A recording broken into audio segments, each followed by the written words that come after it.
Um, Hello. So, hello everyone, and welcome to this webinar on health and fitness during COVID times.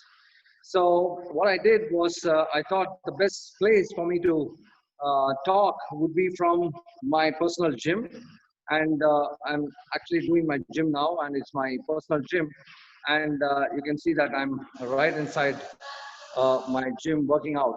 So, well, many people talk about various topics, and I'm sure that you would have learned a lot of ENT during this period of COVID. There are so many teachers actually teaching you on various topics in ENT. But I thought let us talk something different because we need different things, and that always gives us pleasure to listen to different topics, and that is actually a pleasure. So I selected this topic called health and fitness during the COVID period because I have seen on the newspaper that several doctors are dying of heart attack. They don't take care of their body, no exercise, sedentary life, and actually the best way for me to spend my time would be in the gym. So in fact, many people message me and ask me, see, there's no big deal in a 30-year-old presenting, on fitness. Why don't you tell about your secret on fitness? Let me tell you something about myself before I hand over the mic to the speaker, and I will introduce him very shortly. So I have been a fitness freak right from my college days. That is from my DLO. I started my gymming at the age of around 20 years. So that was the time I started doing my gym. And then from then on, I do not even remember a single day I have not done something for my body. That's could be cardio like badminton or running or doing scuba or gymming. I'm very very passionate about my fitness, and that's the reason why at this age of nearing 50 that I don't have even diabetes or Hey, 52 da. Yes, I don't have diabetes or hypertension. So the reason is actually you have to gym, you have to keep yourself fit. So that's the idea. So well, without much ado, I want to introduce the speaker. This great guy is actually my student, who's none other than Dr. Kumar Gaurav. Actually, to tell something about him, he is a great ENT surgeon. Of course, he's young. He has to get experience in his field. So, but one field he is definitely very good about, I'm very sure about, is that he is a professional, gymmer and bodybuilder as well as a fitness freak. So, actually, I thought instead of me talking about fitness, calorie intake, and I have also gone through a lot of strenuous programs. I went to Texas school and I learned a lot of gymming. I'm a little freaky guy. I went to Lee Chong Wei, who is the badminton expert, and I went to him to learn badminton. Who is the best? I just go there to learn from them. This is my attitude. That's basically my attitude. And actually, now I'm going to ask Dr. Kumar Gaurav, who is a fantastic fitness freak, to talk about what is the prerequisite and also what are the protocols you have to follow on fitness, and what are various kinds of fitness exercises you can do at home during COVID period, as well as if you have your own home gym. Like what I do, I have a personal gym, very, very nice gym. Of course, I have a swimming pool. I have my own, billiards a room in my house, and that's the way I live. And that's what I really enjoy. I should enjoy life and also ENT. So over to Dr. Kumar, and I'm sure that he's going to entertain all of you and give you a lot of tips about how to go about maintaining your body in the perfectly fit way. And I always say being fit is equal to healthy life is equal to being a good surgeon. So it also relates to good surgery because you have a good mind. So a healthy body, a healthy mind, as well as being a good surgeon are very important three aspects of life as such. If you take big personalities, I've seen Professor Mario Sana, Professor Primedello, Professor Amin Kassam, everybody actually does a lot of, Professor Sethi, he does a lot of workouts. So you see all the top guys always do a lot of fitness, which directly relates to good health, which directly relates to good surgery. So over to Dr. Kumar, and I'm sure that he's going to be a very great entertainer and also a good teacher. And I'm sure that you guys are going to enjoy this 1 hour with him. And then we'll take a lot of questions. And let's see. Over to him. Over to you, Kumar. Thank you, sir. Thank you, sir, for the wonderful introduction. And now we are going to start a topic, the fitness and health. So before starting the topic, I would like to tell something about my teacher, my mentor, my guru, Narayan Jankiram sir, who inspired every ENT surgeon, consultants to big guys because of his aura, because of his personality. He's good in everything. You just name the thing and he's best. And we admire him a lot. In fact, the whole world admire him. And let me tell me about myself. I'm also a fitness freak.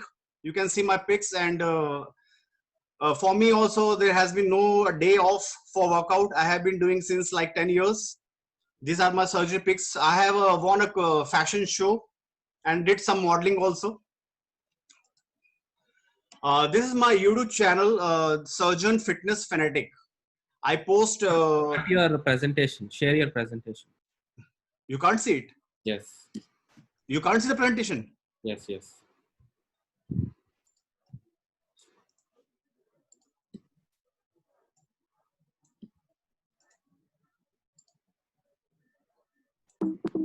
Harsha, can you see the presentation? No, you have to share your screen.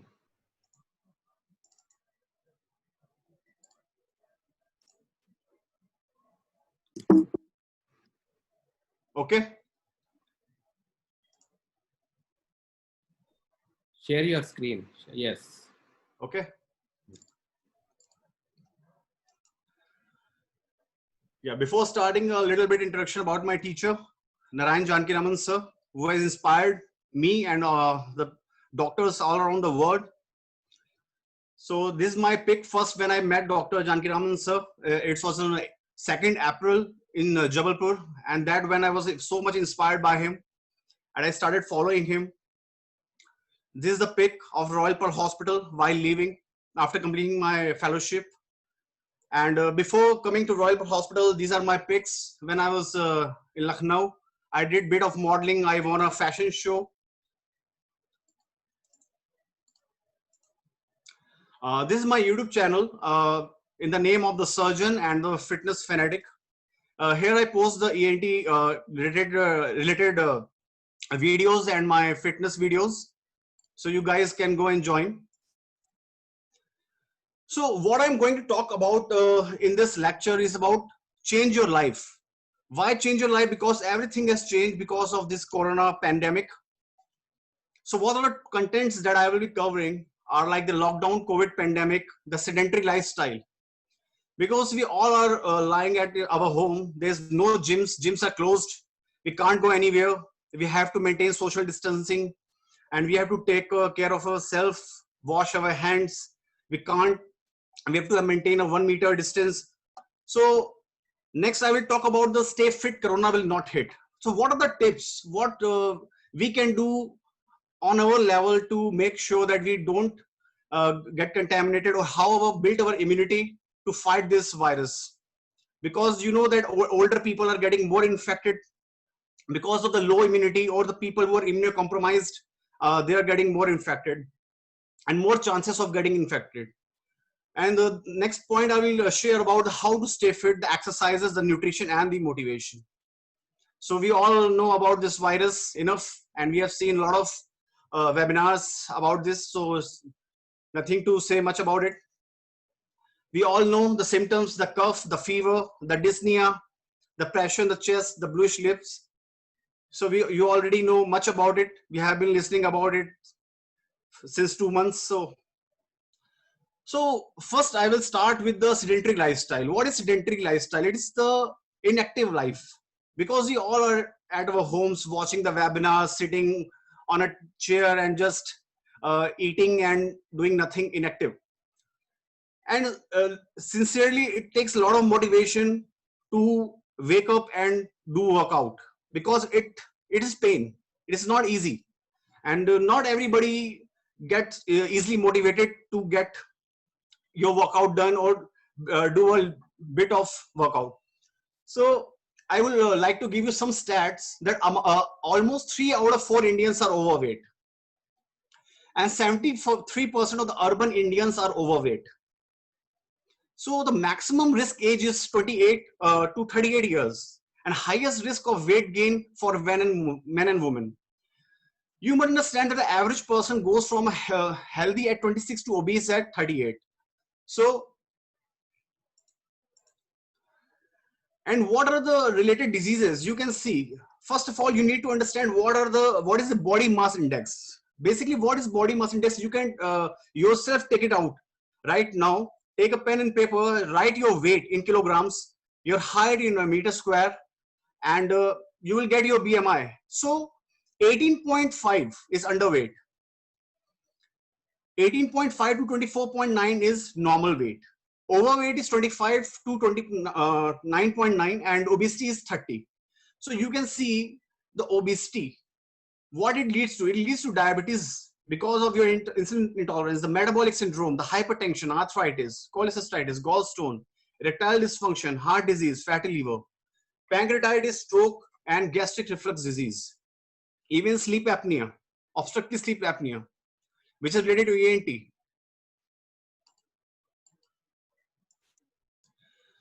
Here you can see about the obesity. This is enough of a motivation to start your workout today, because you can see more than 2 billion of people are affected globally, and 4 million deaths globally every year occurs because of this obesity.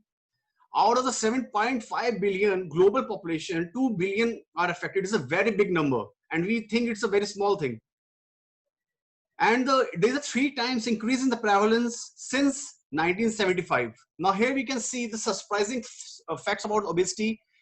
You know that it increases the obesity increases the risk of the common chronic illness such as diabetes and heart disease. You must have seen the physicians advising you, please reduce your weight, reduce your weight. But that's not all. The studies have found that excess weight can be linked to many other health issues I have explained before. It has been linked to some psychiatric diseases like depression in 55% of the patients. 70% of the people with obstructive sleep apnea are overweight and obese. You must have seen the ENT surgeons advising your patients to please reduce your weight because it is leading to obstructive sleep apnea. Nothing can work, CPAP or any surgery will help unless you reduce your weight.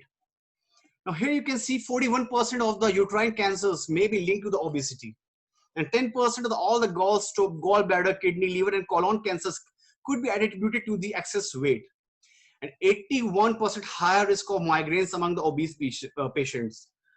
So this is enough of a motivation to start a workout. And how is this obesity is killing? Now, I have already explained you about the body mass index. You can take this in your home. Before I told you about the body mass index in kgs. Now you can take in pounds. Then you can add your height in inches into whole square and multiply by 703. Now here you will get your body mass index, and you can. But one need to understand, for bodybuilders, a muscular person will have a higher BMI, but won't be overweight. So for normal people, you can take your body mass index by this method. And your BMI and your health, what are the relation? A higher the BMI, if you are greater than 30 is your BMI, you are obese or overweight. See what are the effects? The heart disease, high blood pressure, high LDL cholesterol, this is your bad cholesterol, low HDL cholesterol, this is your good cholesterol, this will be low. Type 2 diabetes, the breathing problems, the gallbladder diseases, osteoarthritis, sleep apnea, and multiple cancers. So it is the right time to get up and work out. Now, you must be knowing this guy. This is Arnold Schwarzenegger. He's a fitness freak. He's 7-time Mr. Olympia. He's the highest paid Hollywood actor and the former governor of the California. So what all he achieved by his workout? Now, regarding the physical activity in the older adults, because when we are young, we are quite, our immunity is high, everything is going good. So we don't take care of ourselves.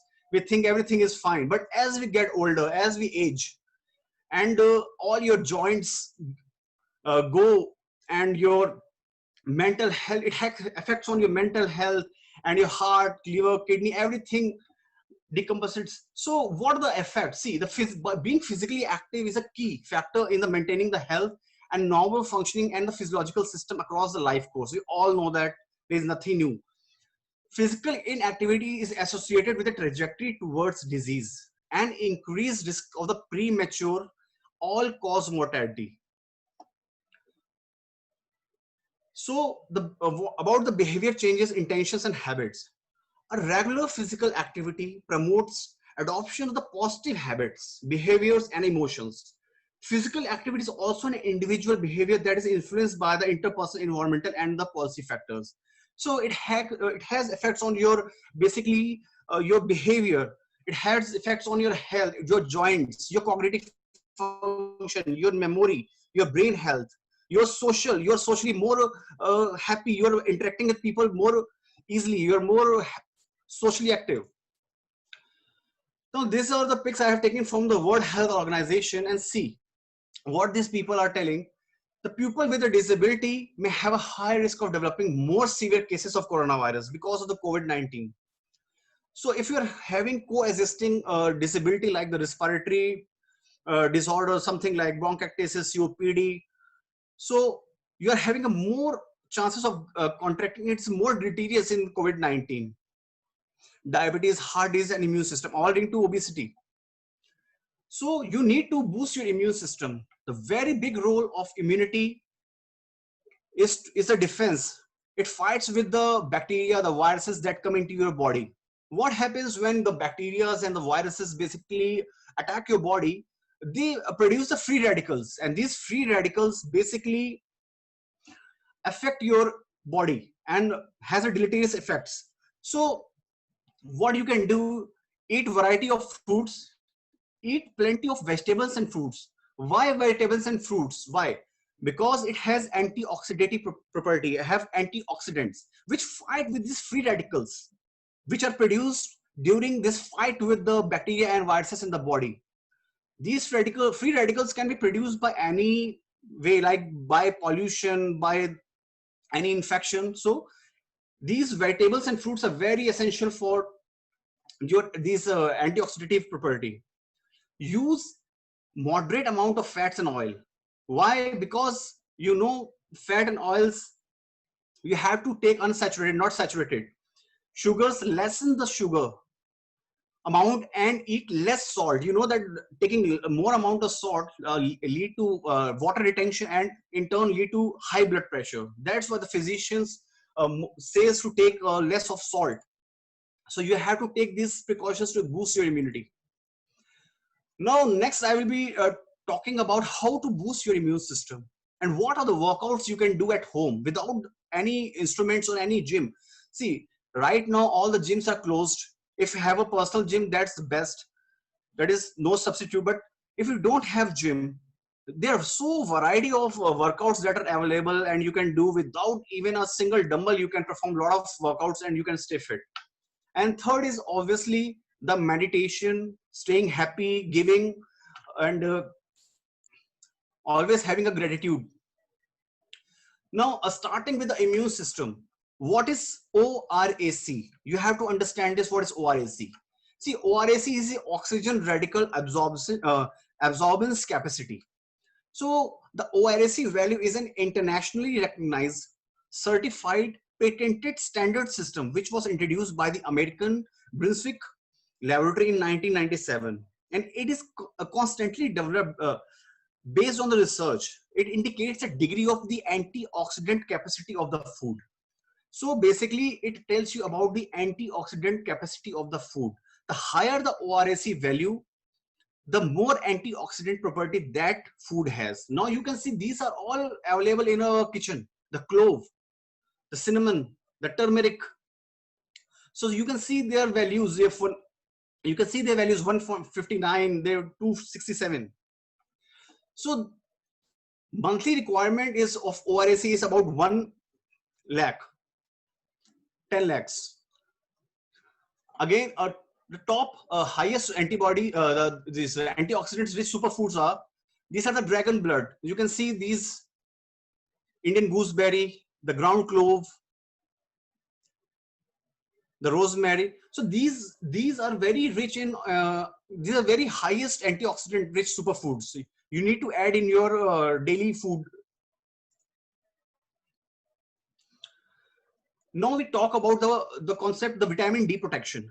We all know that vitamin D is good for your bones, and it helps in your immunity. So a new study conducted by the Northwestern University in the US, it showed that COVID-19 patients with a severe vitamin D deficiency are twice as likely to experience severe complications, including death. So how to get more vitamin? Now it has been completely proved that vitamin D deficiency causes a low immunity and complications, including death. So how to get more vitamin D from your food? You can get from fish like salmon, your eggs, vitamin D fortified products like the cow's milk, yogurt, cereals, and some juices. So vitamin D supplements are another way to help children to get enough vitamin D every day. So you need to add vitamin D in your diet. Now here I have put a slide. You can see here vitamin D, sources of vitamin D is a cod liver oil.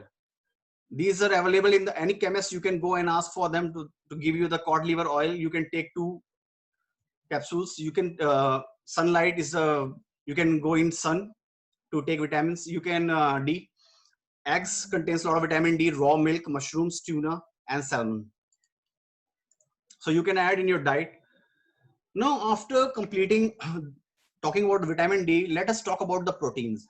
See, what are the macronutrients? We all know that the macronutrients are your carbohydrates, the proteins, and the fats.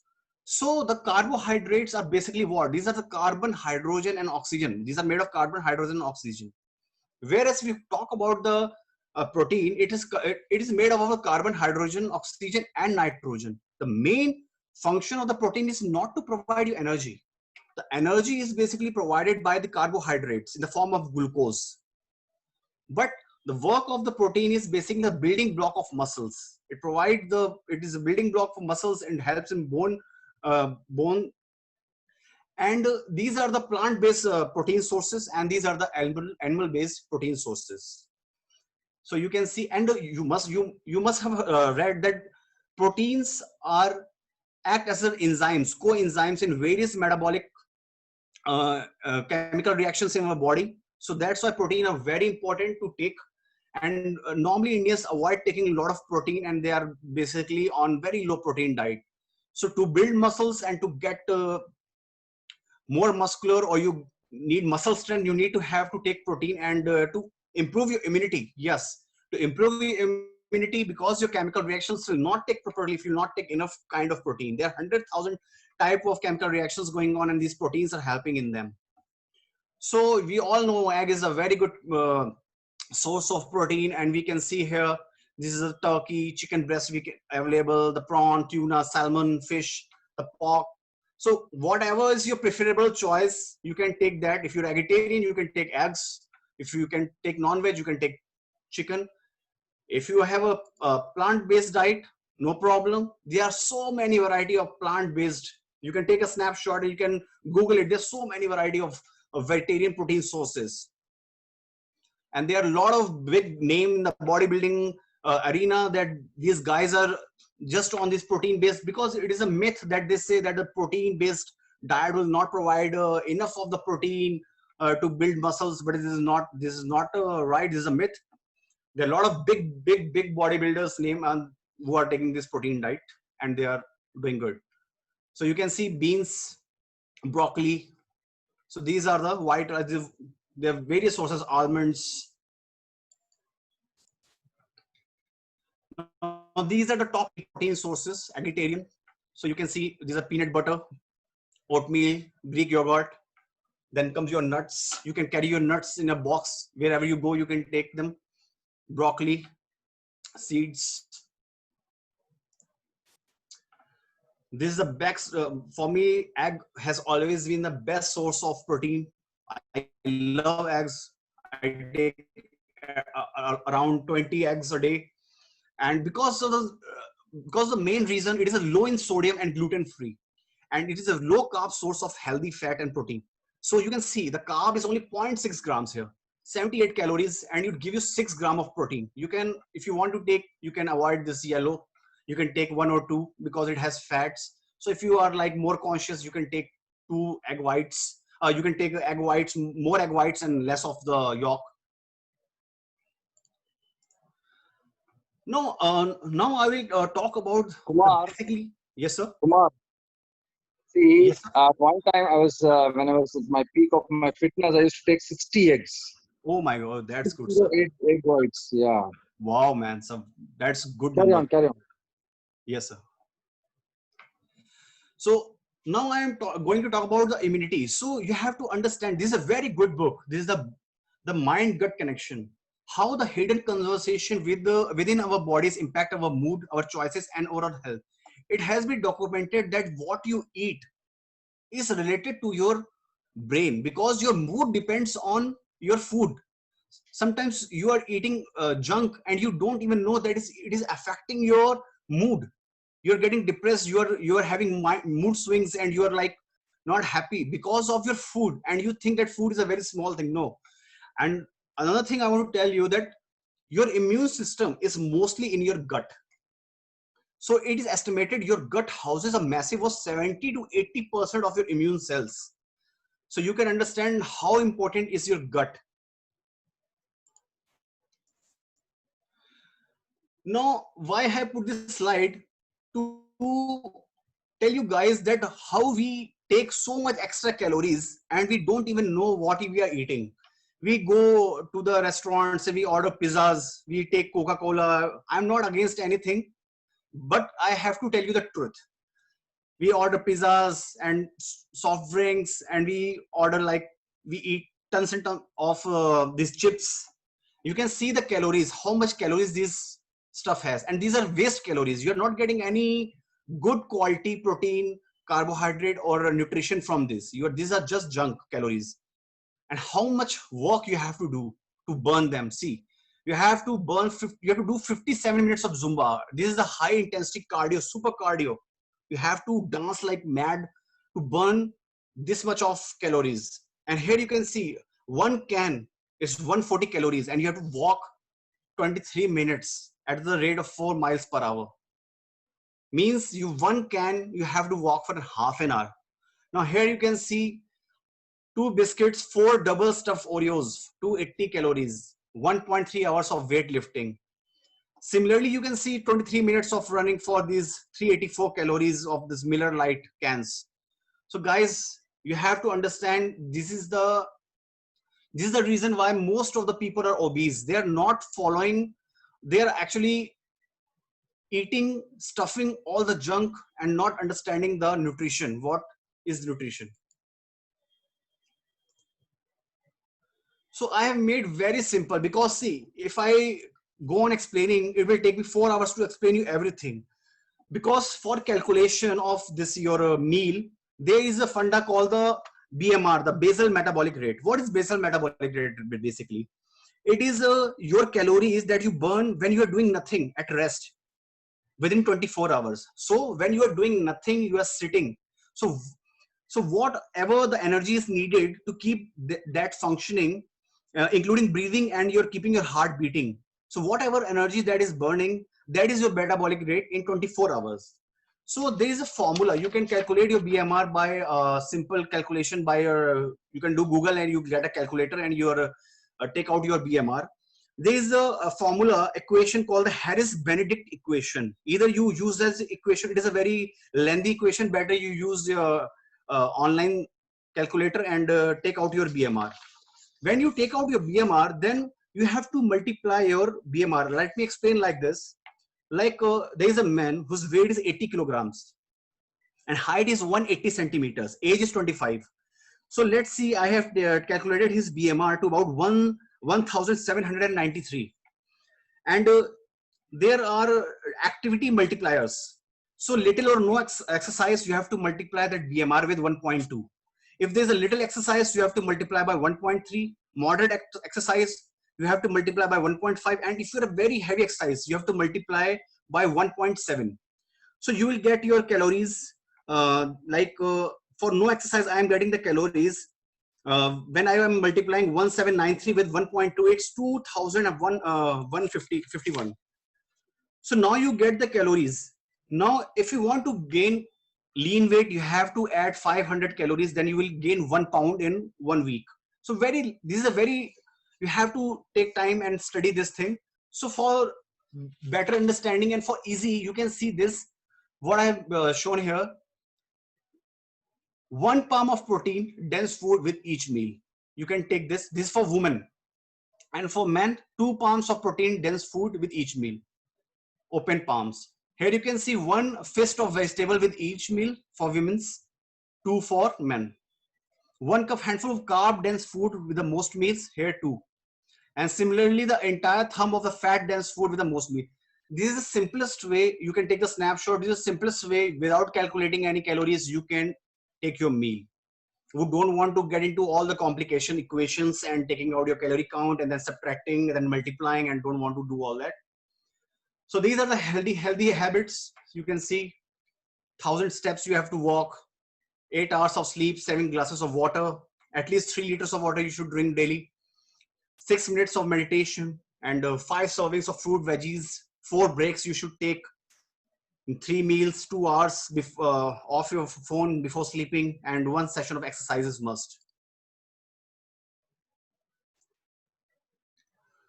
Now I will talk about the workouts.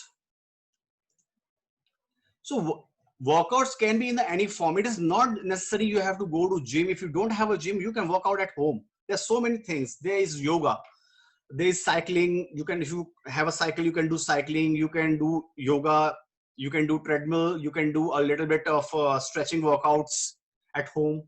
If you have dumbbells, you can do a little bit of dumbbell workout. So starting with yoga, they have a lot of studies, and our Prime Minister has also been promoting yoga. So there are a lot of benefits in yoga. That's why it has been accepted all over the world, even the Western countries. So what are the benefits? It is grounded and better focus, helps in digestion. It increases your lung capacity. It increases the metabolism, increases the libido, oxygen to the brain increases the flexibility after 8 weeks of practice, and less chances of the heart disease. It increases the arm strength by 12% after 16 classes, and decreases lactic acid in the muscles and decreases the joint pain. So to start with your workout, if you are a starter, you can start with yoga. Here again, I am explaining the benefits of yoga. You know the Surya Namaskar, it is famous. Everybody knows about Surya Namaskar. This is how we do the Surya Namaskar. What are the benefits? It improves your sleep. It lowers the blood pressure, glucose level, boosts the immunity, increases the blood flow. Helps in the weight loss, improves flexibility, boosts happiness, builds muscle strength, and strengthens your bones. So these are enough reasons to start yoga for beginners or even for the pros.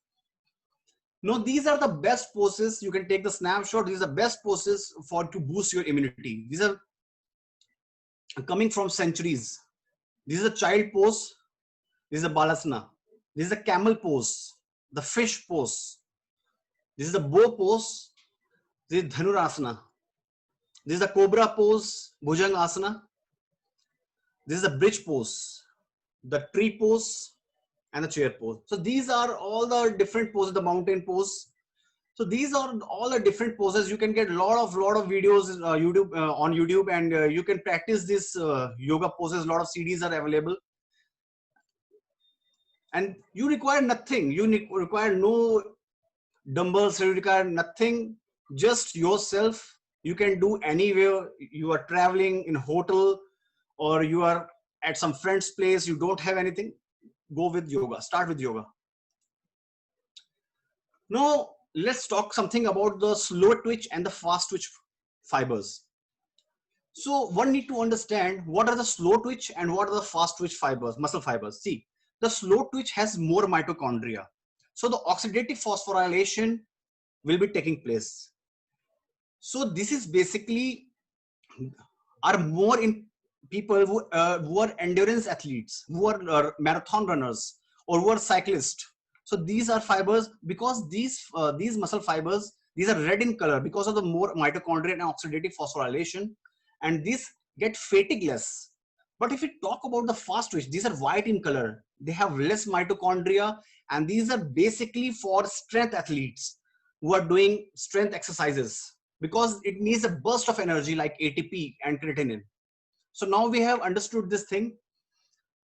Let's come on to the next concept. What is isotonic contraction and what is the isometric contraction? See, the isotonic contraction is like when you hold a dumbbell, concentric contraction in the bicep brachii during the upward phase of the exercise. When you hold the dumbbell and you pull it up, do the flexion, your muscle contracts, and the bicep brachii produces tension and shortens. You can see here the bicep brachii is shortening. It pulls the forearm upward to cause the flexion of the elbow. You can see the flexion at the elbow joint. Now, what is the eccentric? Eccentric contraction is the bicep brachii during the downward phase of the exercise. So the bicep brachii produces tension and lengthens the muscle. So this is the isotonic contraction. What is isometric? So isometric, you are holding the weight still. You are not moving it. So the muscle, it has no movement. It is at a constant state of resistance. So the bicep brachii develop a tension and stays at the same length. The length is not changing, and you're not moving the hand. There's no flexion at the elbow joint. So why am I explaining this? Because I have to explain you can do the isometric contraction exercises at home without even dumbbell. What are the benefits of the isometric exercises? See, the isometric exercise can be done anywhere. You can do it in the hotel room, airplane, while waiting in the subway or at the gym. Isometric exercises can be done anytime, first thing in the morning, in the middle of the afternoon, or even to fight insomnia. Isometric exercises require little of any financial investment. You don't have to join the gym or purchase expensive equipments. So this is the best thing. Isometric exercises can help you to heal from injury and retain the muscle tone if you have painful joints. Isometric exercises can give you a boost of energy and relieve tense muscles even while you sit at your desk. And isometric exercises may help lower your blood pressure, with one study showing it is at least as effective, if not better, than aerobic exercises in reducing your blood pressure. So isometric exercises can elevate your mood by the releasing of the endorphins. We know that endorphins, the happy hormone, when we work out, we say often you have seen athletes saying that my brain, like I'm very happy after workouts. Why? Because of this endorphin release in the body. Now these are some isometric moves. See, what you have to do, you have to lie down, hold for 1 minute, push-up position, and you have to hold it for 1 minute. Again, you have to lie down and hold it for 1 minute, because in this you can see we are not moving. We are at a constant. We are still. So the tension is on the muscle. There's no movement. Similarly, for this exercise, this is called the hip thrust hold. You have to hold it for 1 minute, then go down. So you can do this for like exercises in order, resting for 50 seconds after each move. And then one cycle, repeat a total of the 3 cycles without resting in between each one. So you can do like first you can do the push-up hold, then the hip thrust hold, then the squat hold, and the split squat hold. And in between you can rest for, after that you can rest for 15 seconds. Then again you can do the 3 sets of 4 each. Here you can see we all know how to do the squat. You have to start with your legs straight, not bent. Hands should be straight and you have to bend down and you have to stay there for 1 minute. Similarly, this is the split squat hold. You have to hold for 30 seconds like we do the lunges, and then we have to stand. Now there are varieties of exercises you can Google, you can go on YouTube. There are plenty of them, like the plank. You can hold, these are for abdominal muscles, the plank. Well, I must tell you the record, the Guinness World Record for plank is 8 hours. So if you can do at least 4 minutes, it's more than good. But the world record is Guinness World Record is 8 hours, more than 8 hours. So the plank you can hold for 1 minute. Wall sit, you require just a wall and you can lie down like this for 1 minute. This is the squat hold, the side plank, the tree pose, the warrior 2, the Superman pose. You have to raise your legs and arms while lying down, the hip lift, the static lunges. All you have to wait for 1 minute, then only it's isometric. If you're constantly moving, then it's not isometric. The medicine ball squeeze, you have to squeeze it for 1 minute. You will feel a tension in your muscles. The push the wall, you have to push the wall and keep pushing it. It will not move, but you have to keep pushing it because to generate a tension on your muscles. Now moving forward, let's use gravity for workout. And that is for free. You can do round 1, you can do 10 push-up, narrow push-ups. Then you can use a wide grip push-up. You can do in the round 2, you can do 10 decline push-up C. Now you can, by these exercises, by gravity, you can focus on all the parts of your chest muscle. One need to understand, we have to develop your chest completely, you have to focus on the upper, middle and the lower part of your chest. To focus on the upper part, you have to do the decline push-ups, activate more of the upper chest. Although the whole chest will work, but this will activate more of the upper chest. Here you can see you are using a table, or you can use your bed, you can use sofa, and you place your legs and you lie down and do the push-ups. Then this will activate your upper fibers. Well, if you are doing a normal lying down on the floor, it will activate your whole chest. While if you are hands are on the sofa or bed and you are doing the push-ups, this is called the inclined push-ups. This will activate more of your lower chest. So your chest workout is complete at home without any equipment. And if you can do at least 30 or 50, that would be enough for starting. But I know Janki Ram sir told me that he has crossed 100, and I know sir can do. No, this is a.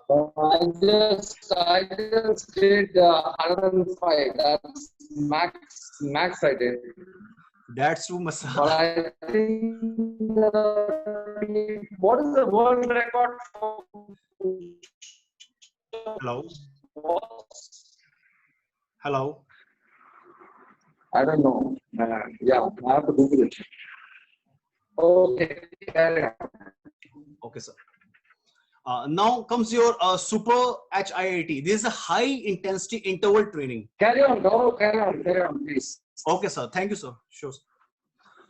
Now we come up with the super HIIT. It is a high intensity interval training. So what is this? It is basically you do a workout for a short duration, very high intensity workout. Then you have to take a break for a short duration. Again, you have to work out for a high intensity workout, then stop and take a rest for a short duration. So short duration of high intensity training and short duration of rest. So this is a high intensity training. This has been proven that HIIT, high intensity interval training, is very beneficial in reducing your fat and very less amount. If you have a less time, you think I have a shortage of time, as we doctors have, we are very busy in our daily life, we have surgeries and we have a lot of commitments, so we can try this HIIT. So here we can see level 1, level 2 and level 3. You can start with level 1. You can do the 3 sets. You can do 20 seconds of high knees. You can do 20 seconds of climbers, 20 seconds of high knees, 20 seconds of plank crunches, the plank hold, 20 seconds of plank crunches. So accordingly, there are so many workouts you can Google and you can see on YouTube. So you can accordingly plan your workout and take this high intensity interval training into your regime and see the results. These are mind blowing. You will lose fat like anything. Now comes the cardio and coordination. Well, what is the cardio? You know, cardiovascular exercises, anything which increases your heart rate, you are uh, doing high intensity training, it is the same form of cardio.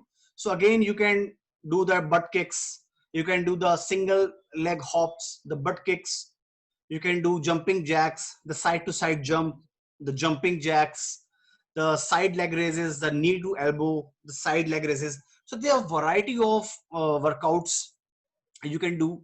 You can do burpees. So no, if you don't want to, you want to do a complete body workout.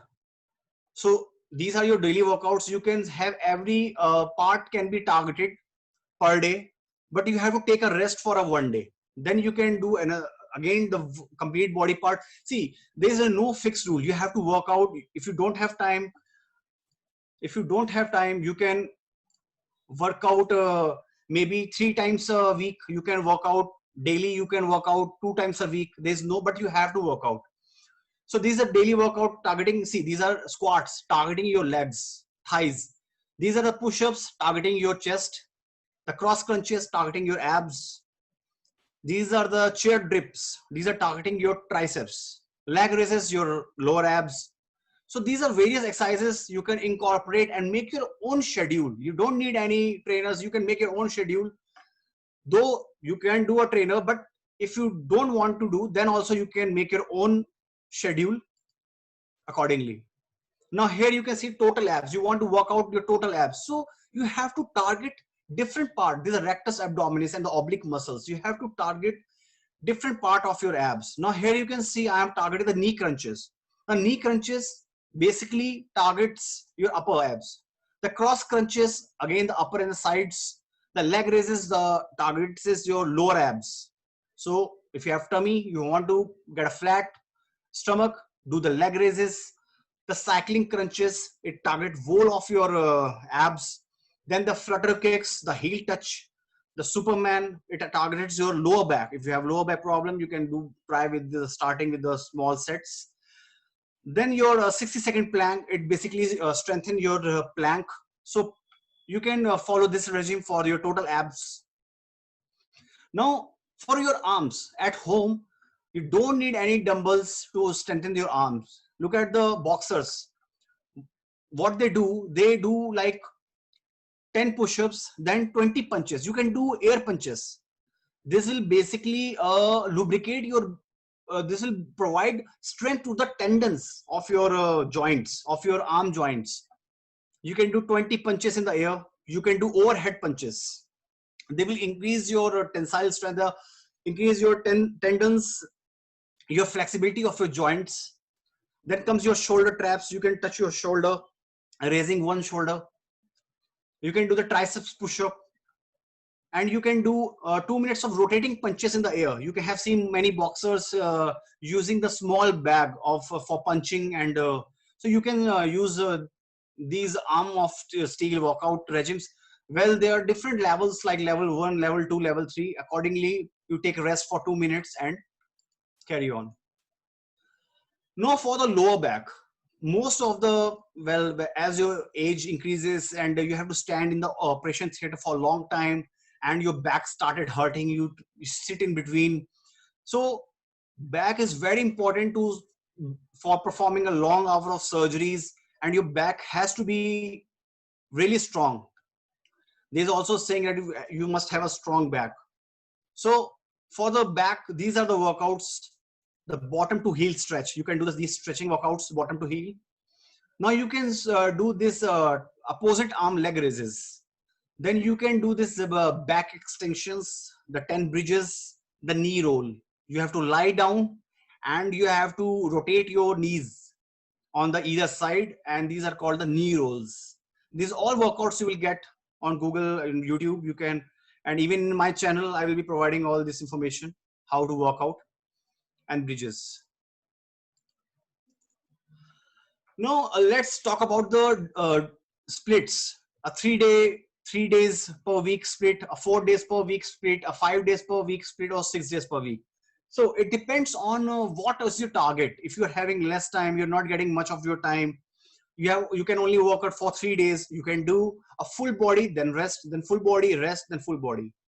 You don't have to be like, this is for beginners. And as you could develop passion for workout, like Janki Ram sir, he has not, I don't think he has skipped a single day of workout, either being so busy in his schedule every day. I know he's like a superman. He's working and so many surgeries. Still, I have seen him not skipping a single day of workout. So that type of dedication, it takes years of hard work, and to maintain that mentality and that strength in your mind, because your muscles will not develop until your mind is strong. You're not able to get disciplined, because discipline is everything. If you don't have discipline and you don't have the first step is to start the workout, but to keep on going every day, you have to work out. It is a marathon. It is not like you have to work out for one day, then you can. So this is a 4-day split per week. You can divide it to upper and lower. So you can do for an upper part, then lower part, then take rest, then do upper part, lower part, then 2 days rest. So accordingly, you can plan your workout. So what are, now I will talk some basics about the muscle building steps. What these bodybuilders use basically. They use the supersets.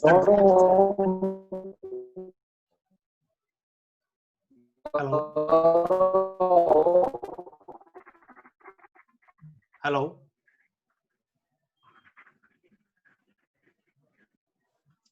Can you see me? Gaurav? Sir, I used to sit in the OPD. I have seen you, like you always. Yeah. Can you listen to me? Can you hear me? Sir, I can't hear you clearly, sir. The voice is a little bit. You can't hear me? Yes, sir. I'm hearing. Yes, sir. Yes, sir. No, you can hear me or not? Yes, sir. I'm hearing you. Yes, sir. It's a little bit. I can hear you now, sir. Please, sir. Hello? Yes, sir. I can hear you, sir. Okay. See, you talk so far. I don't want to make it as a. Sir, I can't hear you. Sir, your voice is not clear. Hello? I don't want to make it as a clear lecture. Let us take some questions also. Yes, sir. So that there's a lot of. Let us take it as a questions. Let us take some questions also. Hello? Hello? Yes, yes, sir. Can you hear me? Can Yes, you sir. hear me now? Yes, sir. Yes, sir. I can hear you Hello? now. Yes, sir. Yes, sir. Hey, Gaurav. Yes, sir. I can hear you, Can sir. you hear me? Yes, sir. I can hear you, sir. I can hear you, sir. Okay, I thought we'll take some questions. We can take some questions from the audience also. Okay, sir. Okay, you carry on. Carry on. Okay, sir. So, no. Carry on. I thought we'll take some questions from the audience.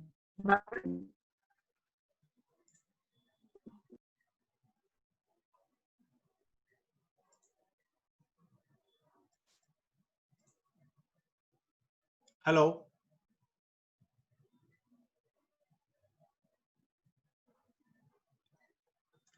Hello.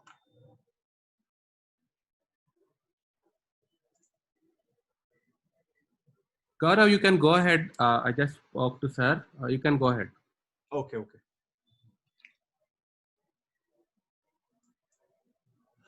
Yeah, now let's talk about basic concepts Request from the audience about can you speak of basic minimum level of workout? Okay. You can go ahead and you can come back with the basic minimum. Okay, okay. Yeah. Okay, okay. Now let me talk about the muscle building sets. These are the basically sets used by the bodybuilders when you are becoming a pro. You have started your workout and you are getting better. So what are the supersets, the drop sets, and the pause sets? See, the supersets are basically 2 exercises performed back to back without any rest. These are basically used by the bodybuilders to break the because if you are following a same regime, the muscle stop growing. So we use these sets to basically shock the muscles. So we use the supersets, the drop sets. What are drop sets? basically immediately lowering the weights after uh, fetch, uh, fatiguing the, then continuing the set. So this Gaurav, increases the pump. Then the Gaurav, post set. Yes, sir. Gaurav, I am Dr. Agilasamy. Yes, sir. Can I Good evening, interrupt for a second? Good evening, sir. Can I speak for a second? Yes, sir. Sure, sir. I watched your lecture. It's very good, very nice. Thank you, But sir. most of the ENT doctors, like me or many, even the questions are already there. We are all not gym people like you. Okay, sir. So for sedentary people like me or others, can you elaborate some basic household exercises that will be Yes, helpful? sir. We can't go for running and everything. Just for some walking at home in the bed itself, something that will be very useful for most of the ENT doctors. Okay, sir. Thank you. Sir, yes, sir. Sure, sir. Thank you for the question, sir. Sir, on bed, you can do your leg raises. You can just take your pillow and you put your hands behind the pillow like this.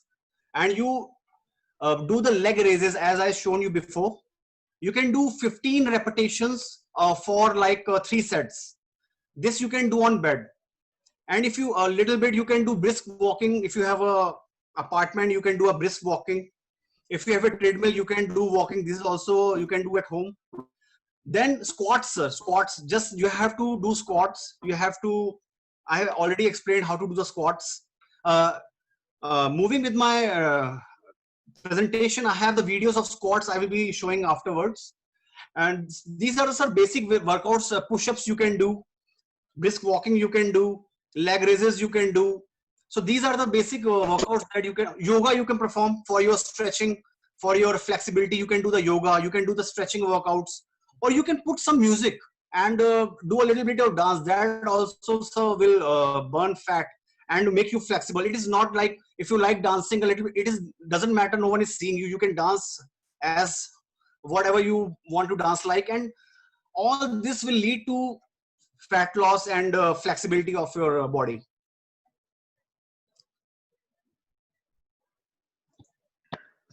Gaurav, Yes, ma'am. Dr. Anupama here. Can you hear me? Yes, ma'am. Yeah, I just wanted to add something.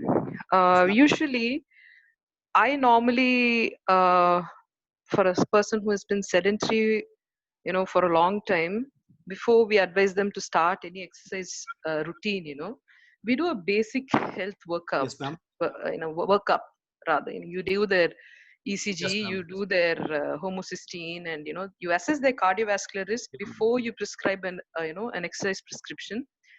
Because Yes. sometimes overzealous enthusiasm and trying to push yourself beyond your ability I have seen it result in a lot of disasters. So especially Yeah, for ma'am. Very those right. such as doctors are the worst patients, and for those who have been in a very sedentary lifestyle for a long time, before they do start a workout, I think you should have a proper cardiovascular evaluation Exactly, and ma'am. very very tailor-made exercise prescription. So you're explaining all of these exercises. It's beautiful. It's a beautiful lecture, very well prepared. Thank you, ma'am. But I feel that the take-home message should be each one should start at their comfort level and then push themselves slowly. Yes. And even before that, they need to have a Paka cardiovascular evaluation before they do that. Yes, ma'am. And You're very that right. was one thing. And I just want to add one more thing, just one point, and then I don't have the time. I'll have to go off. See, Indians in general are sarcopenic. Yes, ma'am. So we tend to have less muscle and more fat. We are the Yes, thin ma'am. fat. Other Yes. than me, who's like the really real fat. Then usually they are like the thin fat. So weight training is a must for the Indian population, and I feel women also need to do a lot of weight training, Exactly. because that is something that is still taboo, and it's not looked at as something of value, because they think it will masculinize them in some way. Again, that myth has to be busted.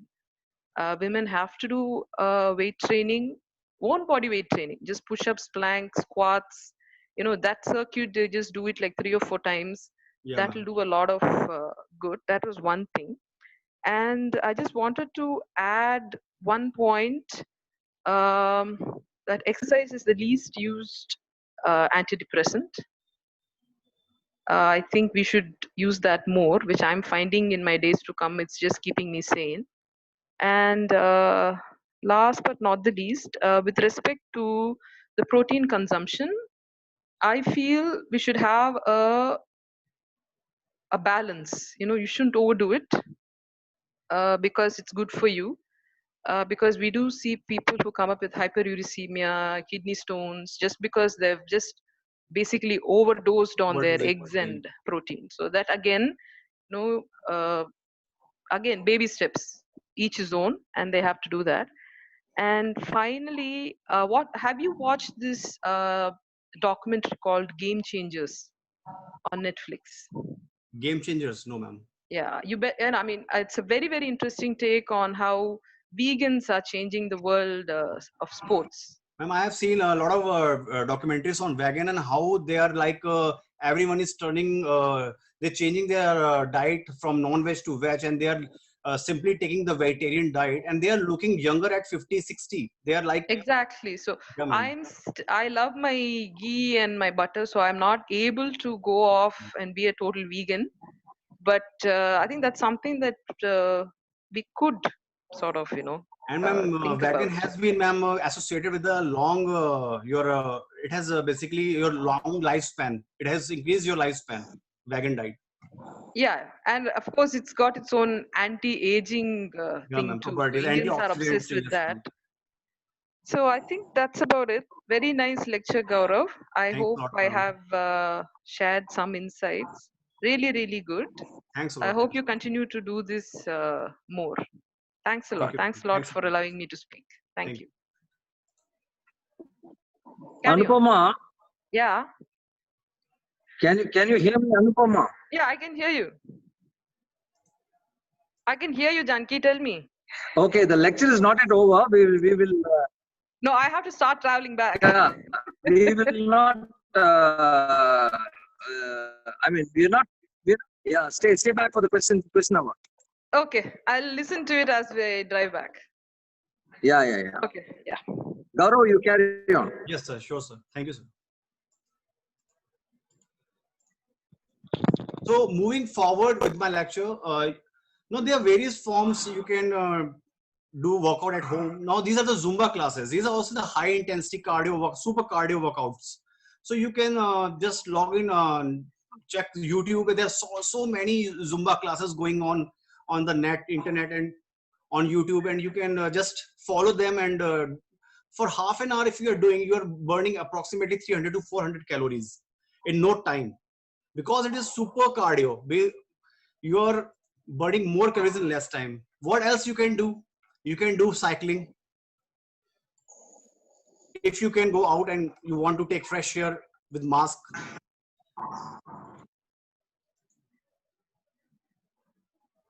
Now these are some workouts I am showing. These are the chest workout. Simple chest workout. I am doing push-ups. Now these are these are tricep push-ups. You can see it is focusing on the triceps. So these are, I'm not using any weight. I'm just using the gravity and doing at home.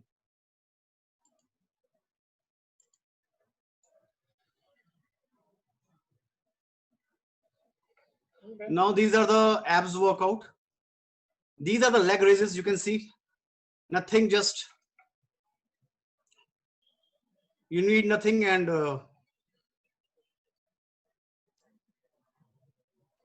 these are shoulder workout.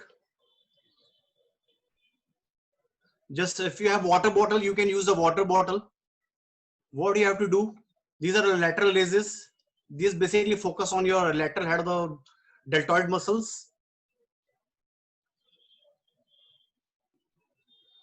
These are the front raises. These basically focus on the front deltoid. So you're targeting each part. You can use water bottle. You can use any stuff you at home. You don't need dumbbells for that. For starting, you can do 30 repetitions. You will feel the burning sensation, pain. Now these are for rear delts. I am focusing the rear delts.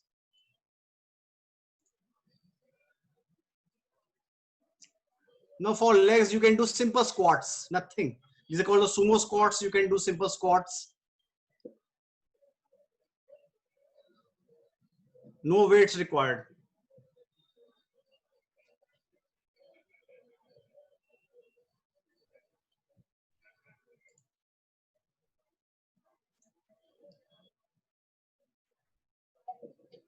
Now the bicep workout.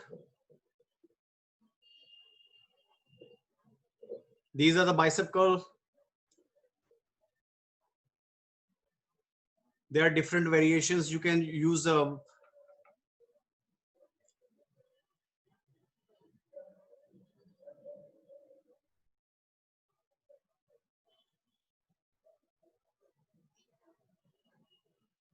this is the next variation will be coming soon. These are the hammers. These are the variations of the biceps workout. You can incorporate this in your workout.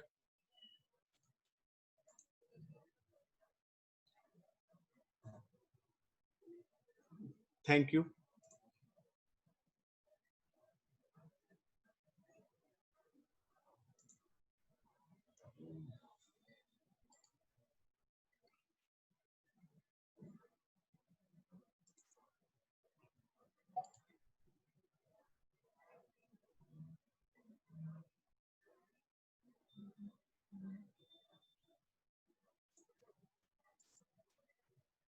Thank you, Gaurav, for the excellent lecture. Thank you, Harsha, for. I would ask Jankiram sir to speak his words. Yes. Harsha, Gaurav, Yes, sir. first of all, can you hear me? Because my net maybe connection is not very good. Yes, sir, I can First hear of all, yeah, I thank you for your wonderful lecture. Actually, I heard it completely. And this is a very important lecture because fitness is very, very essential for doctors, especially during the COVID time. And you showed it, I mean, it was very lucid because you used the bottles Yes, and sir. whatever homemade, Yes, sir. whatever. So I think the most important point which I think from my side I want to convey is that to be fit, I think you just have to need the mind to be fit. Yes. I think most of us don't exercise. We can do anything for that matter, climb the stairs, 100 times or 1,000 times. So you just need that mind. The problem is the mental block. Why should I do? I'm lazy. This is what I personally feel. Many of the doctors, they sit in the clinic, but they fail to think that 1 hour or 1.5 hours should be spent for our body. So I think the most important starting point to do an exercise is first the mind. So let us tune our mind to start doing exercise from today. So this is very important.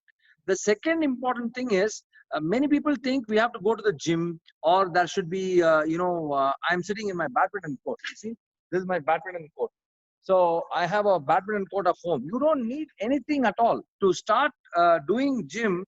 You just don't need anything. You just can start with a suitcase, or you can start with some tumbler or some stone, even a stone. So basically, I do not agree if somebody says the gym is closed. I hear that from many doctors. I just ask them, do you go for this one? Do exercise? He says, no, my gym is closed. I always think you don't have to have a gym to do an exercise. You can do it anywhere. You can do it anywhere. It's just, again, the mind, which is very important. Number three, very important thing is that, see, you don't always need to do the concentration exercises. You can actually do like, cardios. You can jump, you can skip. You just need a skipping rope. You can skip, you can jump, you can do cardios, because cardios, I think, are very important to keep yourself fit. I play badminton to keep fit, but I think I don't need, again, a badminton court. You just need to have some good cardio exercise every day. Having said that, I would like to invite our panelists to ask questions to Gaurav. Gaurav is a fitness freak, and you can ask any question you want. He's one of the leading orthopedicians in the country. And Dr. Vijay, are you there? Dr. Vijay? Yeah, Jai, I'm there. Yeah. Yeah, please, can you because you basically, I think, have operated for the world footballer, right? What is his name? Yeah, I mean, like, what is Yeah, the yeah. name of the? I've done many professional athletes and all that. Yeah. Tell me, Janaki, what can Yeah. I? No, I just want to. I want your inputs on how doctors should maintain their fitness during this period, COVID period. This is very important for the doctors. Can you please add on some points? Yeah, absolutely. Yeah. I think this period, I think one, of course, we need to be very fit that boosts your immunity, then keeps your mental status. And as somebody was saying, as really a stress reliever and all that, that's very important. But apart from that, we have nothing else to do. So they've always been telling we don't have time and for that. And then now we have all the time in the world and we must use it really productively to become, very good at fitness and continue it even after the COVID goes away. I think that's very important. So Dr. Gaurav, very nice talk. Thank you, sir. Well done. Thanks so much. Yeah, but I think everybody must understand the principles behind the exercises. Yeah, not you can do this exercise, that exercise, that's fine. But what you really need to understand is what is your, there are different, goals in exercise, So you want to have flexibility, you want to develop your cardio, you want to develop your strength, you want to develop your endurance. So the common mistake people do is neglect one portion, So some people, when we ask our patients, what do you do? They'll be very obese. What exercise you do? They'll say yoga. Yoga is not great for weight reduction, for example, you see. So that's the reason. So they must understand the science behind all the exercises. And once you understand that, as Janaki said, it's very simple. It's all in the mind. And then it's all very simple. You can do at home. As long as you understand the science behind the exercise, I think it's very easy to do. Yeah. Thanks, Janaki. Vijay, I just want to ask you, suppose a person does not do weight training and not tension exercises, but only the cardio, is it okay? Or what is your take on just doing cardio alone? It's not okay at all. Absolutely, that's a wrong thing of doing it. That's where I would say not even it is not beneficial. It's probably detrimental, because you are only you're only exercising the red muscle fibers. You're not doing the fast twitch wide. And the professional marathon runners, for example, are all examples of poor physical fitness. Their fitness is very, very poor, although they may win international marathons. So it's a very wrong concept to have, and that's the reason I say you must understand the science behind the exercises. And if common mistakes like that, we just do cardio, it's just not enough. Another common mistake that I find is that people say they go for a walk, or the housewives tell us, when we say they have knee problems and all that, they say, sir, from morning till evening I'm doing household work. Well, there's no argument, they're doing household work, but that is not cardio. That is not cardio, because the whole idea, if you understand, you must push your heart rate to at least 60% of your max heart rate. Then only it becomes cardio. And and then if it so that is not cardio. So people, we find people going for a walk, talking on their cell phone. Let me tell you, it's a complete waste of time. You don't even bother doing it. Not that way. It's good in that it's better than sitting, but it doesn't give you any material benefit.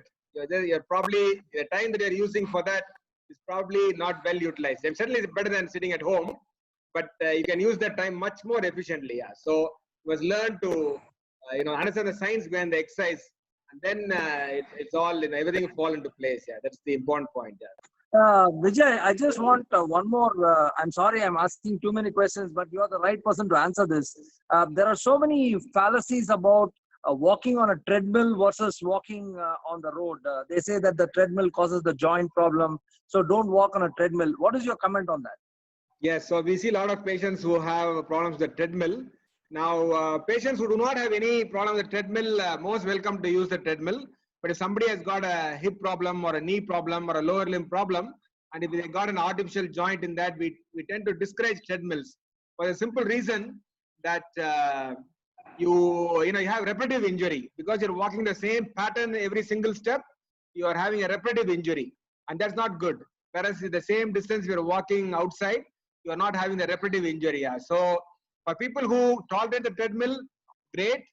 But people who can run into problems. So people who develop pain after walking, typically anti-knee pain, bad news. They can develop hamstring spasm, anti-knee pain. So you must avoid the treadmill. And I'm just going to bombard you with some questions if you don't mind, because you are the right person.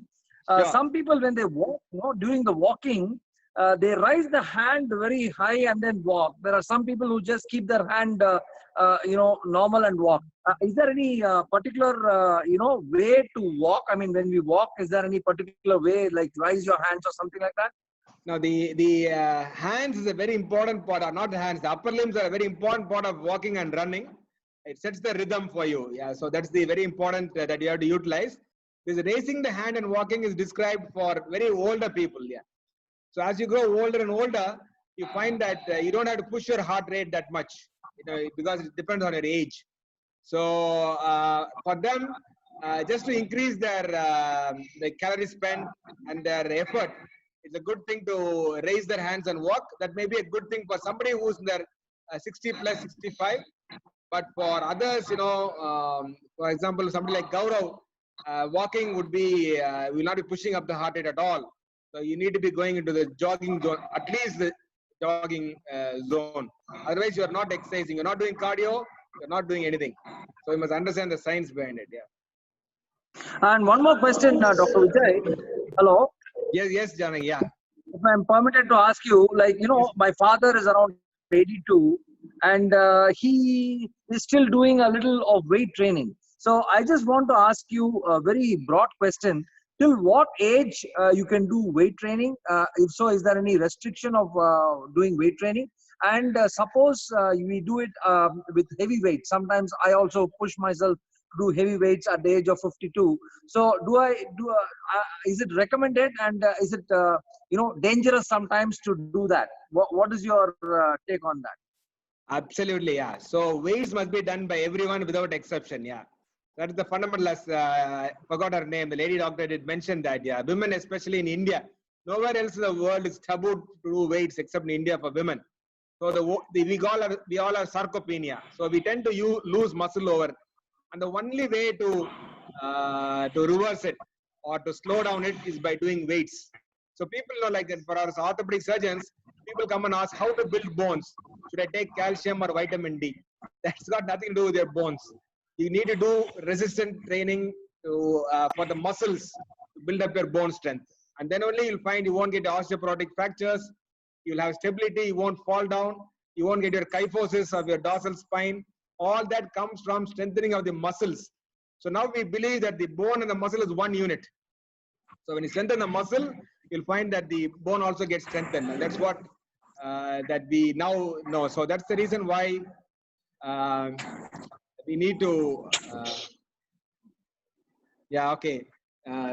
so we need to strengthen both. So that's how we prevent osteoporosis, as well as we prevent the sarcopenia of old age. So no exception to using, it's a question of how much weight you use. So I'm sure Gaurav would have, I joined later on, but we have the, how to tailor weights for everybody. And once you do that, if your father is 84 years old, he must use weights. But of course, not using, 10 kilos. Weights comes too down. much. So we talk about the, the rep zones. Yeah. So you need to know what weight to use, but you must use weight. And that is the sure protection for him at 84, prevent osteoporosis, prevent falls, prevent neck of femur fractures. So please encourage him to do that. Another question, Dr. Vijay. People say that after a particular age, you don't do, rising the arm and doing weights up for the problem of the disc or the cervical spine or spinal cord. So what is the, suppose you have a small slip disc. Everybody who takes an MRI has got a little disc problem. That's what the report says. So what do you advise such people? Some people say you don't play badminton at all, or you don't, raise weight above your head. What is your advice to such people who have, just a general question. What is your answer to that? No, that's all completely wrong information people give. For example, with knee arthritis, people say don't walk. But the one thing you must do with knee arthritis is walk. A lot of misconceptions in India. So Ah, you'll find okay. some MRI changes in any patient, anybody, you and me, will have MRI changes in the neck and the lumbar spine. That's just natural how it goes. And the only way of preventing further is to strengthen the muscle around it. So you must strengthen it. But any Oh. exercise that you do weights, you must have good form.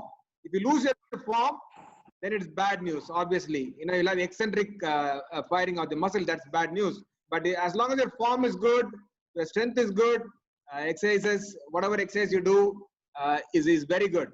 So you must do resisted exercises to recruit those muscle fibers.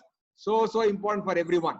Again, I come to understanding the form of the exercise. Once you know the form of the exercise, it's great for you. And one more question, Dr. Vijay. I'm really sorry I'm utilizing your time, but it'll be beneficial for a lot of doctors because many of us are under this misconcept and things like that. So we when we do some exercises, we get some pain. Okay, the pain after. Especially old age, my mother says she's got pain. Don't think I'm asking for consultation for my parents or something like that. Just in general questions for a lot of people who are growing old. So if there is pain after doing exercise, should we stop or we continue doing exercise? What is the answer you give? Well, there's a lot of reasons why you can develop pain after exercises. So the key thing would be, call it, I think Gaurav mentioned that, yeah. So you have the muscle burn, as we call it, yeah. So that's good. We are putting the muscle, we are recruiting the muscle fibers, the white muscle fibers, fast twitch muscle fiber. That's very good. That's one side of it. Then for somebody who has not had any exercise for a long time, and when they recruit that muscle, you will have some pain. So that pain, once you exercise through it, that pain will go off. And the other pain we have is the delayed muscle soreness, DMS. So when you do, especially an unaccustomed activity, for example, if you do sit-ups, you're not used to doing, you do 20 sit-ups today, you will have tomorrow morning, you will have pain. That is DMS, or delayed muscle soreness. So various things to do that, yeah. Now, most likely, elderly women will do some unaccustomed activity like lifting a bucket of water or something like that. That's very bad because the muscles are not conditioned for that. So they do muscle injury. So they need to have a prolonged period of rest before starting off on lower stress for whatever activity they're doing, and then building the range as they go along. So suddenly one day you lift your furniture at home, that's not good for you. You will you don't have good form, you will injure yourself. So you must know what you're doing and slowly build it up. That's the way you do it. So I have a question to Dr. Gaurav. Yes, sir. See, there is a form of exercise where we do antagonist muscle exercise, like biceps and triceps or something like that. Is it good, or there are a particular set of muscles you should not do in a particular day? Well, what is your recommendation? Because there are three set exercises and things like that. Do you recommend antagonist muscle exercise on the same day? So it is not preferable. Basically, what the concept is, very big bodybuilders, what I've heard, they say to do two muscle parts per day. Like if you are doing chest, you can do tricep with it. The most commonly used the workout regime is chest, CT, chest tricep, BB, back bicep. So these are the basically used. Some say that we must train. My question is this. Dr. Gaurav, my question is this. Wait. My question is this. See, when you do the chest, Yes, sir. most of the chest exercise also, you do the triceps also. Triceps, yes, sir. Okay. So the problem is when you do chest and triceps, will it not be better to do chest and biceps instead of doing chest and triceps? What is your take? So if you want to shock the muscle, you can do it. There's no harm in doing it. Like if you are doing for 4 weeks and you are following some regime, you want to shock the muscle, you can change the regime. There's no harm. I have seen people are doing biceps and triceps, very big bodybuilders doing biceps and triceps. So there's no, you have to train the muscle. You are producing the lactic acid in the muscle. That muscle is only working, and it will not basically antagonize what we think that we will work biceps and triceps, and it will reduce our gains. The gains are not going to go anywhere, sir. If you are properly using the form and producing the intense burn, the lactic acid, and you are like stretching the fibers to its core, because fibers has to break to build. And if you're not, you are taking dumbbells and hanging it out, and you're not putting enough pressure on the muscle, then only, sir, it will not grow. If you are putting a proper pressure and you are feeling the burn, the lactic acid, and you are feeling that the muscle is absolutely exhausted, then only, and sir, you have to increase the weight.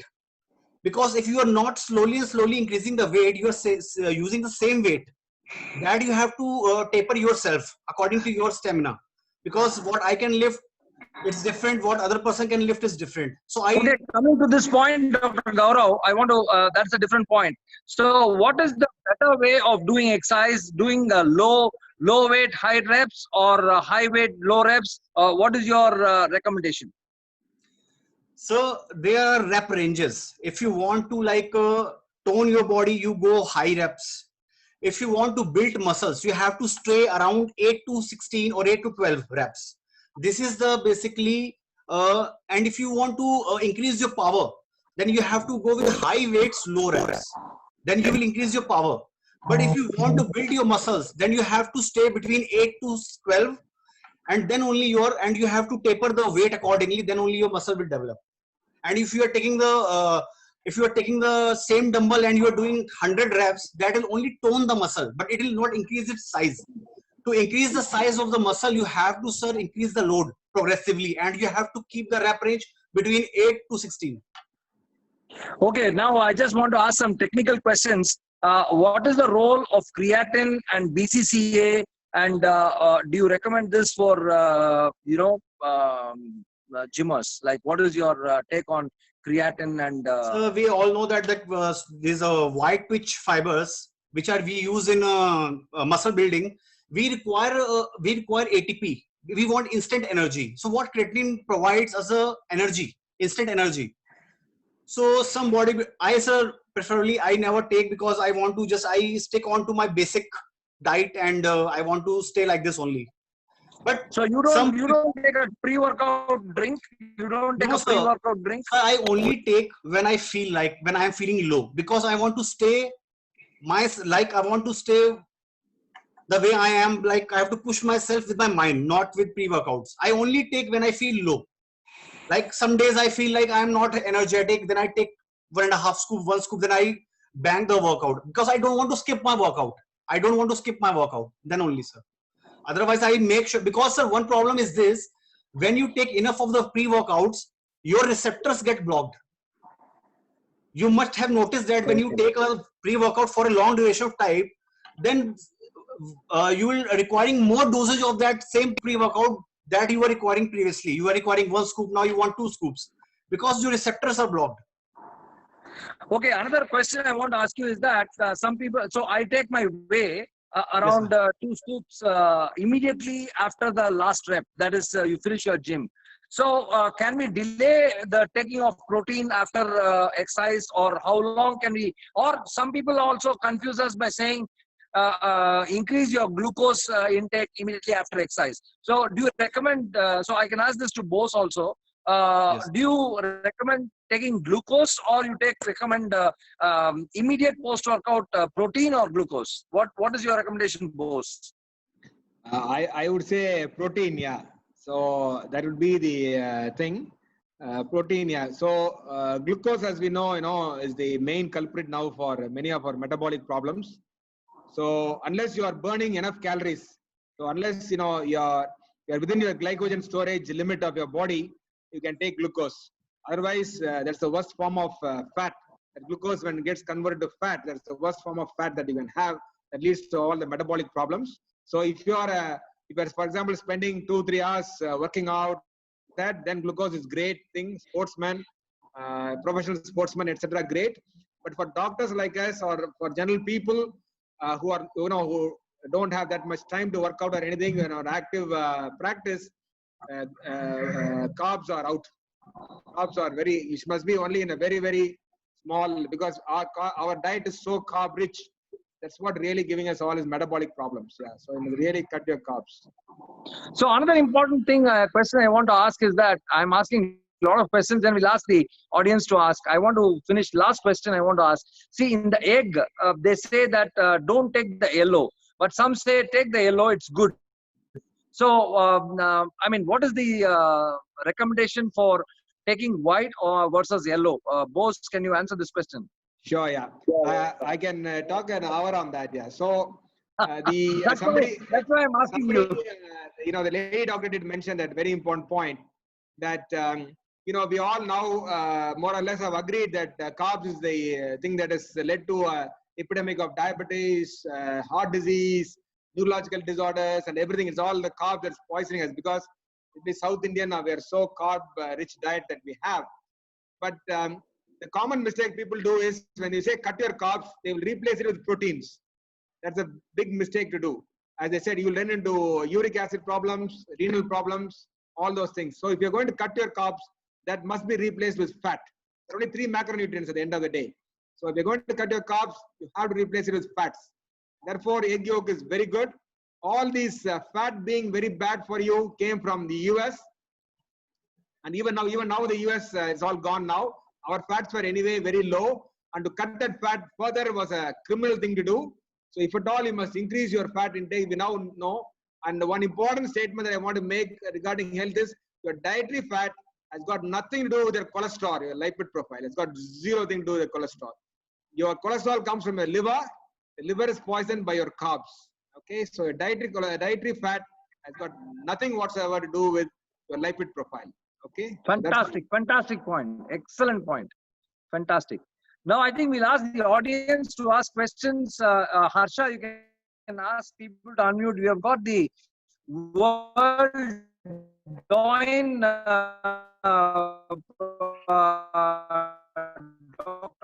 Vijay C. Bose.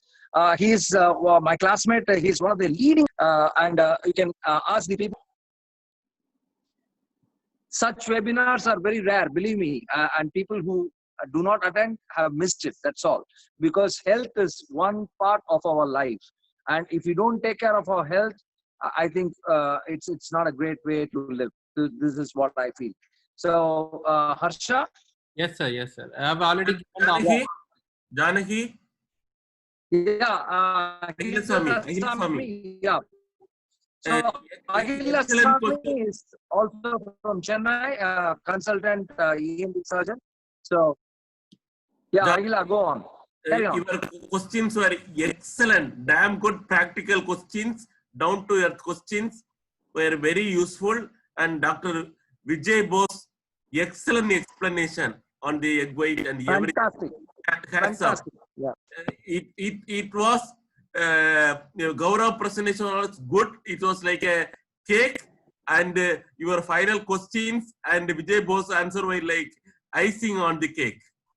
Thank you. Thank you. But if you have got some questions, you can ask Haila. You can ask about weight reduction, how much of weight you can reduce per week and things like that. You can definitely put forward some questions. Thank you, Janaki. Let others speak. Thank you. Okay. So I think, Janaki, there are a lot of questions in the chat, I think, yeah. Yeah. Hi, sir. Good evening. Hi, Vidya. Good evening. Hi, sir. Very nice, wonderful talk by both and wonderful questioning by you, sir. As you know, I am also a vegetarian like you, but I don't even take eggs also. So now, what is the source of protein for me? What is better? What is the best source of protein for me in my case? I would like to reduce my carbs. Obviously, I've tried to do it already. I just need the best source of protein. No mushrooms, no eggs. So Kumar or Vijay, anybody wants to take the question? Yeah. Vidya. So protein is not a problem at all eggs. in our diet. Yeah. So we have all our pulses, your legumes, a lot of vegetables, dal that we take a lot, your peas, your beans. So protein, you can have tofu. So proteins is not a problem at all in our diet. Vegetarians, the problem in the vegetarian diet would be the lack of fats. So you got to be very careful about that. You must have a lot of nuts, ghee, butter at least to reap. As I said, don't make the mistake of replacing carbs with proteins. So roughly 30% is the sort of the rule of thumb. So you find if you calculate your diet, you'll find that your carbs are about 80-90%. So once you cut that, you must replace with fat. That's going to be a problem for vegetarians. It's going to be a very paneer-centric diet for fat. So the vegetarian fat is going to come from paneer. That's okay, but that's a problem there. Yeah. Yeah, I just want to ask one question in between. What about your take on groundnuts? Groundnuts, a lot of groundnuts. Some people say that it is not good. What is your take on that? Well, anything natural as a general rule is very good. Okay, so all the things that we have, that we have that's harmful has been man-made. So we made low-fat substitutes for butter, ghee. Anything that we take is low-fat. We say those are the more toxic chemicals. I'm sure you must have heard of AGEs, corn syrup. All those were artificial substances for natural food. So anything that's natural is good. So that's the basic. I mean, now we talk about adulteration is a different topic by itself. But anything natural is good, but don't overdo the carbs. That's the only thing. Other than that, whatever is natural is very good. Way to take care. Somebody was asking about, I think, should we take breakfast? So there's another talk by itself. But basically, when we were earlier on, so to give you a historical perspective, your Neolithic age is only 10,000 years. The last 10,000 years we have been cultivating, domesticating animals. But before that, humans were in the planet for 3 million years. So our body is made for that type of lifestyle where we had food when we got it. We were fasting when we didn't have food at all. That's for 3 million years. Only 10,000 years we have been having food. And now the last 10 years we have been totally into junk food. We're eating all the time. And that's why, just to give you a statistic, diabetes was 50 years ago, 1 in 4,000 in Chennai. Now it's 1 in 4. 1,000-fold. Wow, my God. Wrong with our diet. Something that is seriously wrong with our diet. So, you must fast, give up a fast every day.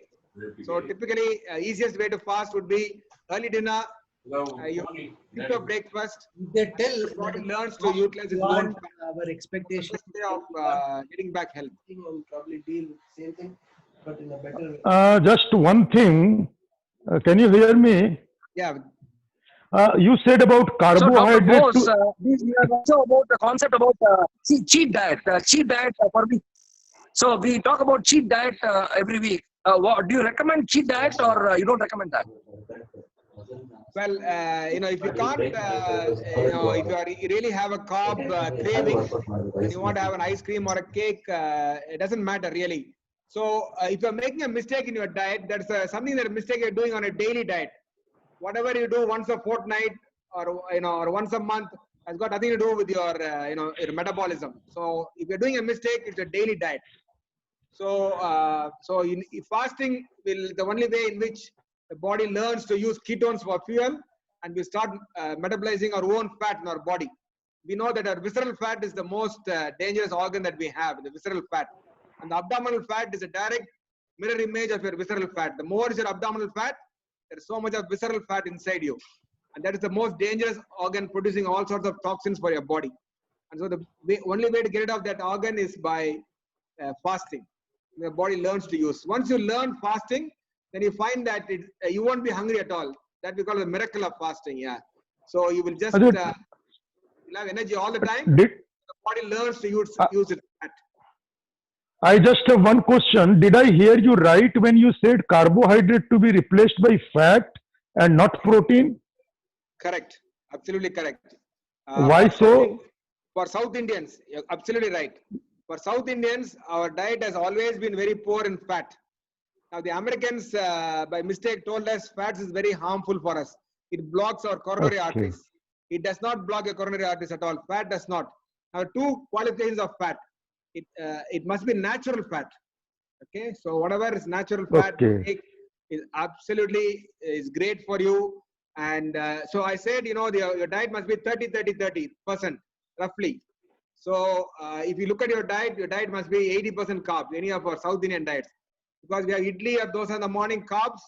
We have what about paneer for vegetarians? Curd rice in the afternoon, carb.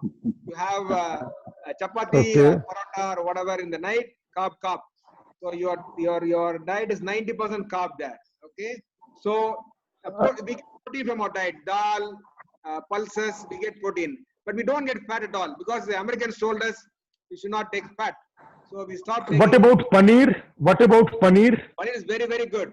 That's how you Okay. replace carbs with paneer for vegetarians. And one more question about edible oil.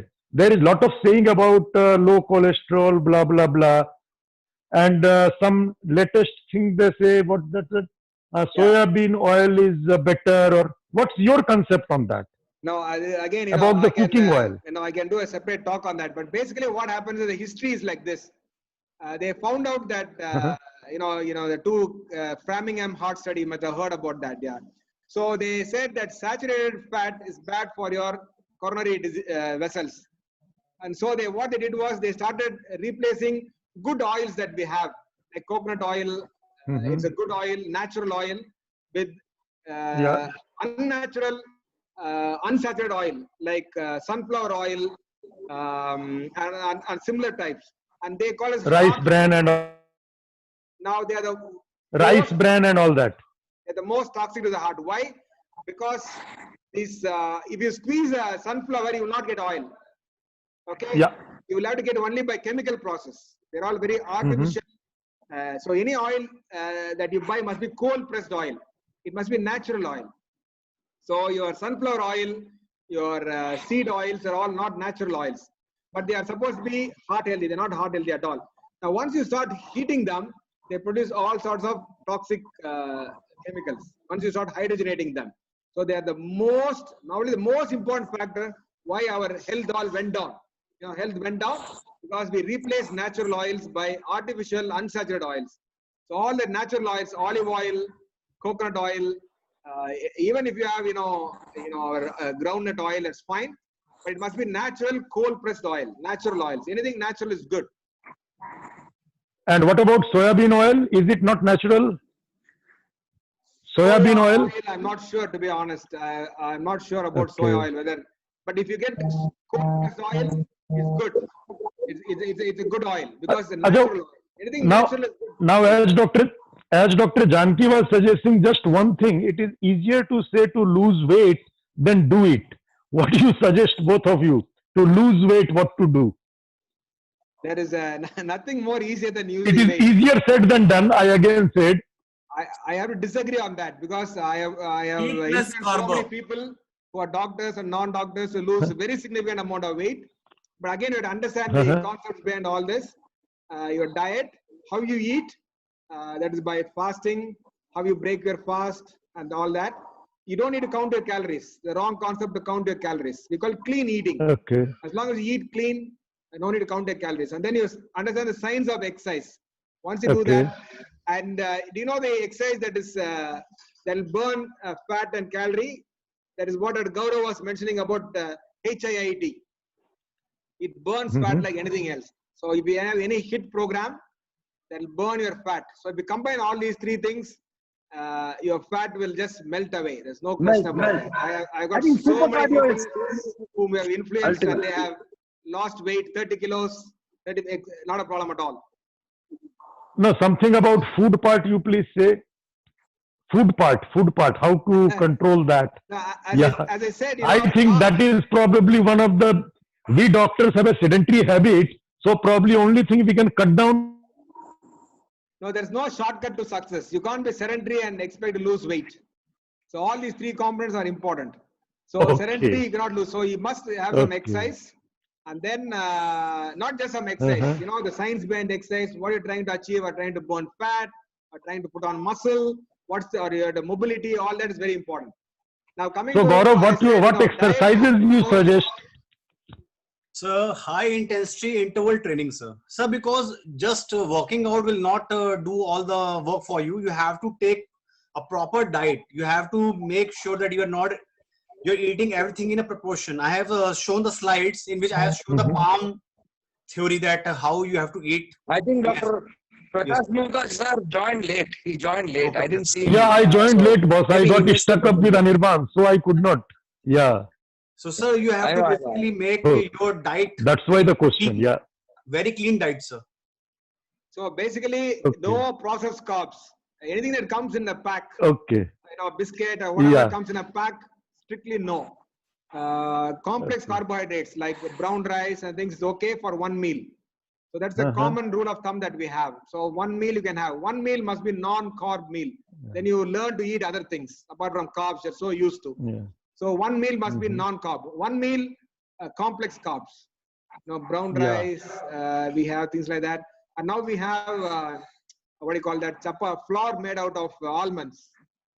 That's very good. Yes. So we want to cut off carbs. And that's the one mistake that we have done. We have just loaded ourselves with carbs. So once you cut carbs, you'll find you're losing weight like very, very easy to lose weight. Sir, what Sir, about rice bran oil can I and add something? Yeah, what sure. about rice bran oil, sir? Anu, carry on. Yeah, see, Dr. Anupama here. I've been trying to do this awareness about, reducing the carb intake, especially the processed carbohydrates, the ones that give you the instant sugar high. And I'm trying my part every day so that, it'll drive the point home. But there is still a lot of resistance, especially from doctors even, in accepting that.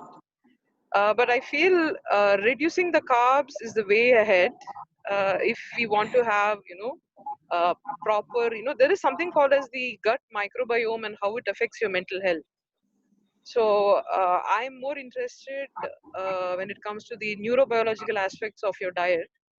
I think we should start focusing on reducing the, the refined carbs and the refined sugars that we tend to consume.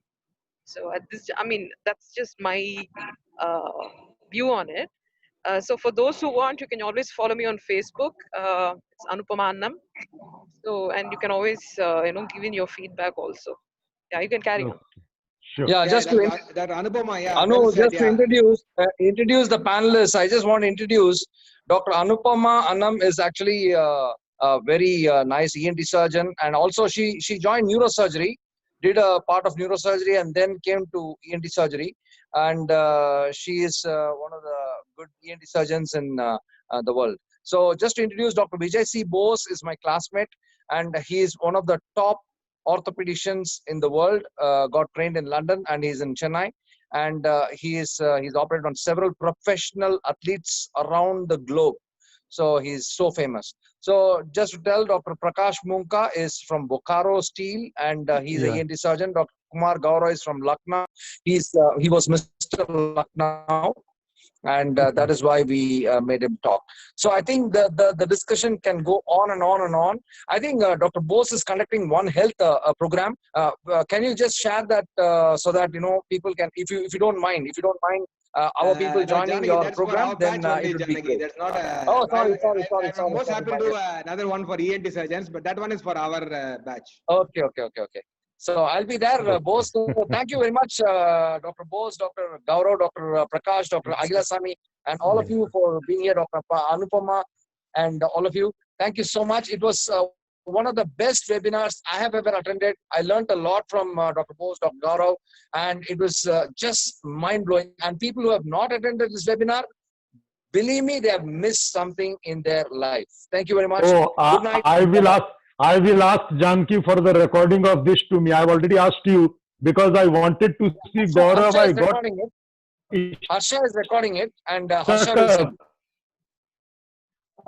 I got stuck up with the show. Okay, thank you. Thank you. Thank you. Good night and bye-bye to all of you. Good night, sir. Good night. Nice Good seeing you night. all. Thank Bye. you. Bye-bye. Thank you, sir. Good night, sir.